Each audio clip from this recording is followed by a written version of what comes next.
Ang ako. Mga kalangitan ay nilunggati mo.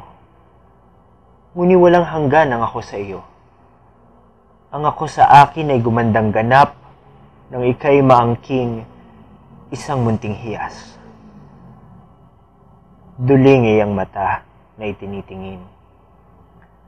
Paano magagawang ang ako ay sukatin? Ang ako sa akin ay isang hiwagang hindi maangkin niyang kawalang layag. Walang hanggang tula sa iyo ang ako. Bakit ka tulala sa kaakuhan ko? Ang ako ay ako, Lucifer ang ako, ang tula ay ako't ako ang budhi mo. Ang ikaw mo ay akin, akin ang ako ko.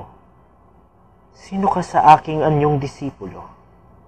Lagi ng katagang sabi ang sabi mo, ba't di magawang sinsayin ang ako? Ang ako'y mahirap, matakal niyang salop, nalilikwad-likwad sa pamumusabos. Ang Diyos sa tao'y buong katauhan, sa akin, ang ako'y walang labis kulang.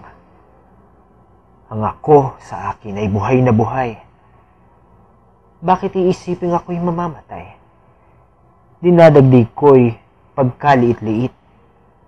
Datapwa ang ako'y malaking daigdig. Ako'y walang dala, katiting may wala, hubod may hubupa ang akong sagana. Si Melyor, si Constance ay ang akong payak, isang kagandahang katapang emuslak. Ang id ay ang ako, ang igoy ang ikaw, silang super-igong ganid ng lipunan. At inibig ni Freud na hubuging putik, ang akong tibubos sa kamay ng isip.